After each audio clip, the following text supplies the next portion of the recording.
Jadi setelah Suyu putus dari Lin Weiwei, masalahnya belum selesai. Lah, masih ada drama lagi? Ada banget. Kali ini dari kakaknya Lin Weiwei, namanya Lin Yaozu. Oh, yang numpang hidup itu? Iya. Dia sama sekali nggak nganggap serius omongan Suyu. Malah dia bilang rumah itu bakal jadi rumah nikahnya. Tunggu, rumah Suyu malah mau dipakai buat nikah dia? Betul. Dia pede banget bilang, kakaknya sudah janji rumah itu buat dia. Wah, ini bukan red flag lagi. Ini udah sirine kebakaran. Terus dia nyuruh Suyu pergi dari rumah itu dan mulai ngurusin pernikahan dia. Gila. Udah numpang, masih nyuruh-nyuruh. Suyu langsung keinget semuanya.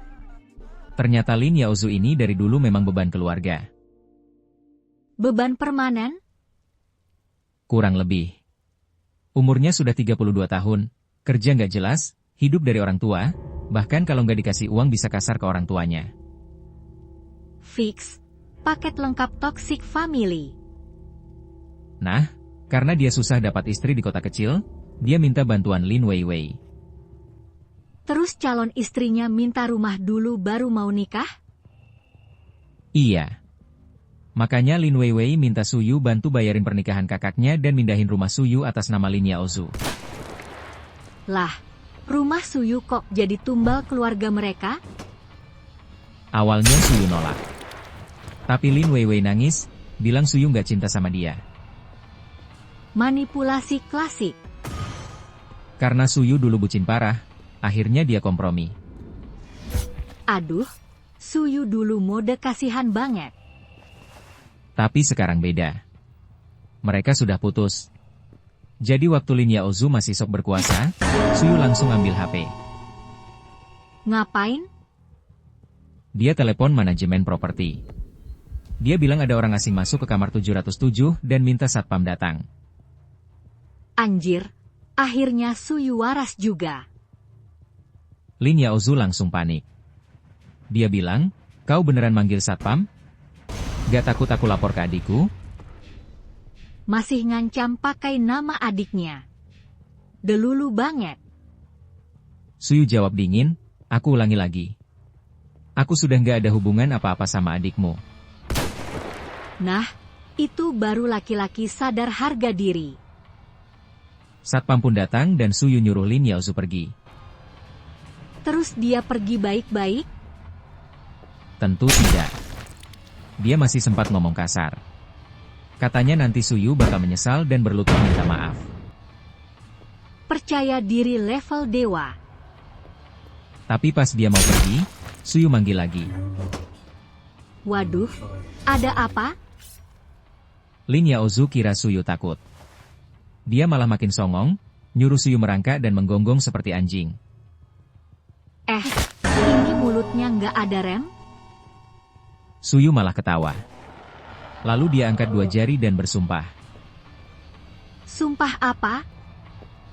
Dia bilang, aku, Suyu, bersumpah. Kalau aku balik lagi ke Lin Weiwei, aku akan membuat Lin Yaozu menderita. Waduh, mode villain kebuka. Lin Yaozu langsung bengong. Belum sempat mikir, Suyu melempar kantong berisi barang-barang kotor bekas ulah Lin Yaozu. Aduh, kena mental. Suyu cuma bilang, bawa kekacauan yang kau buat. Clean exit. Elegan tapi nyelekit. Setelah itu, Suyu banting pintu. Lin Yaozu pasti ngamuk. Iya. Dia nendang pintu sambil teriak-teriak. Tapi nggak lama kemudian, dia dikawal keluar sama satpam. Akhirnya dunia aman sebentar. Setelah rumah tenang, Suyu langsung bersih-bersih. Spray, selimut, semua yang dipakai Lin Yaozu dibuang. Valid. Harus disterilkan dari energi toksik. Dia juga mengemas semua barang Lin Weiwei dan kirim ke kantor Lin Weiwei. Wah, putusnya rapi banget. Setelah itu, Suyu kirim pesan singkat. Isinya apa? Semua barangmu sudah dikirim ke perusahaanmu. Dingin. Tanpa drama. Habis itu, dia langsung blokir WeChat dan nomor telepon Lin Weiwei. Itu baru putus yang sehat. Nggak ada buka tutup blokiran. Tapi setelah semua selesai, Suyu malah sedih. Kenapa? Kan harusnya lega. Karena dia bingung gimana cara bilang ke ibunya kalau pernikahan batal. Oh iya, dia kan sudah nyiapin pernikahan besar. Iya. Suyu ini anak terlantar yang dulu ditemukan neneknya waktu masih bayi. Serius? Iya. Neneknya membesarkan dia sendirian. Bahkan sampai ngumpulin barang bekas buat biaya sekolahnya. Sedih banget. Karena itu, Suyu ingin pernikahannya jadi momen untuk bikin neneknya bangga. Tapi sekarang semuanya hancur gara-gara keluarga Lin Weiwei. Betul. Di sisi lain, Lin Yaozu yang baru diusir langsung telepon Lin Weiwei. Pasti ngadu. Dia bilang Suyu sudah gila karena berani manggil satpam buat ngusir dia. Padahal memang pantas diusir. Tapi Lin Weiwei malah mikir itu cuma trik Suyu buat menarik perhatiannya lagi. Lah, dia masih ngerasa jadi tokoh utama?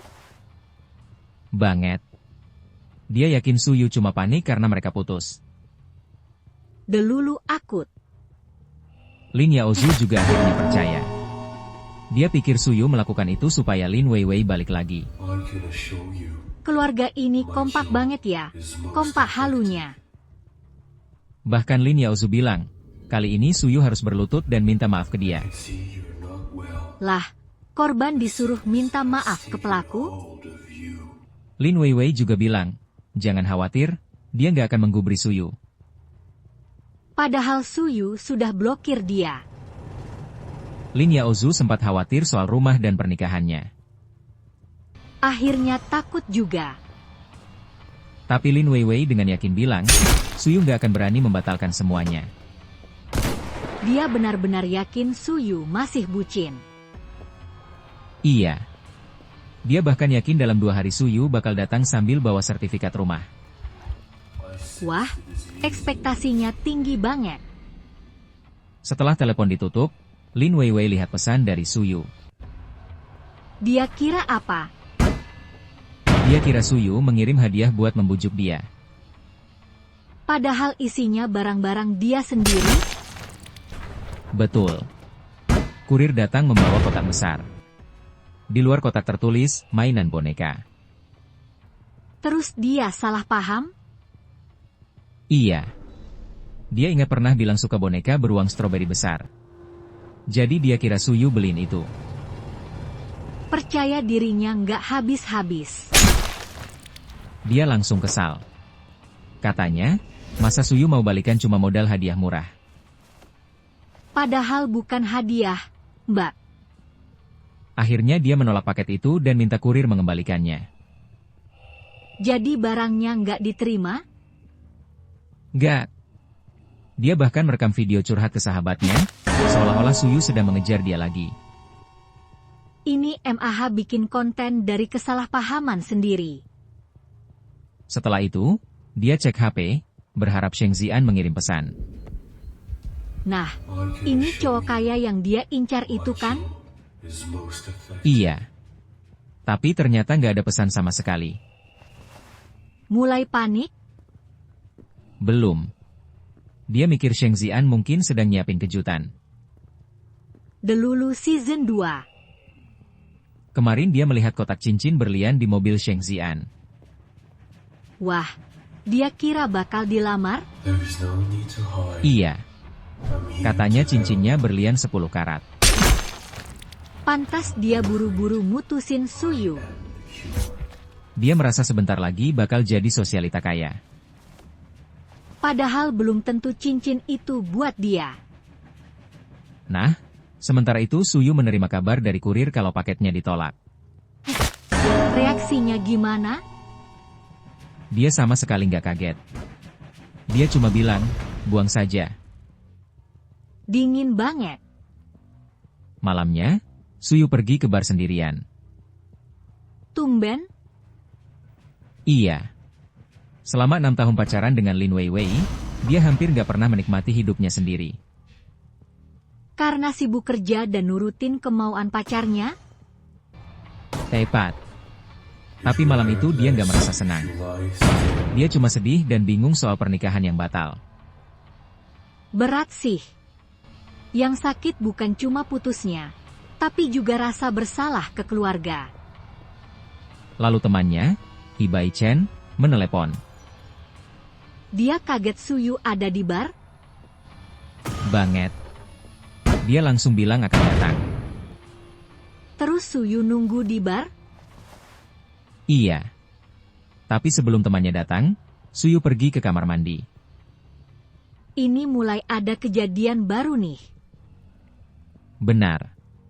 Saat keluar, dia melihat seorang pelayan sedang teleponan dengan nada mencurigakan. Ngomong apa?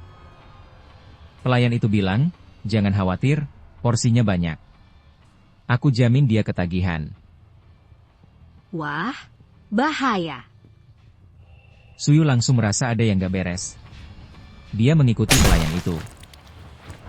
Terus? Pelayan itu mengantarkan minuman ke seorang wanita cantik di ruang VIP. Jadi minumannya kemungkinan bermasalah? Suyu juga curiga begitu. Jadi dia mendekat untuk mengingatkan wanita itu. Dia bilang apa? Suyu bilang, halo. Respons cueknya? Tanpa melihat ke arah Suyu, wanita itu menjawab dingin, aku tidak menggunakan ponsel pintar. Lah, dia kira Suyu minta nomor? Iya. Suyu sempat speechless. Agak lucu sih. Tapi Suyu tetap serius. Dia bilang, minuman ini sebaiknya jangan diminum. Baru deh dia sadar. Wanita itu akhirnya menatap Suyu. Wajahnya terlihat malu, tapi tetap elegan. Terus dia bilang? Dia bilang, terima kasih. Plot twist. Suyu baru saja menyelamatkan orang penting? Bisa jadi. Karena saat Suyu melihat wajah wanita itu dengan jelas, dia langsung terkejut. Wah, siapa dia? Nah, itu yang bikin cerita makin panas di bagian selanjutnya.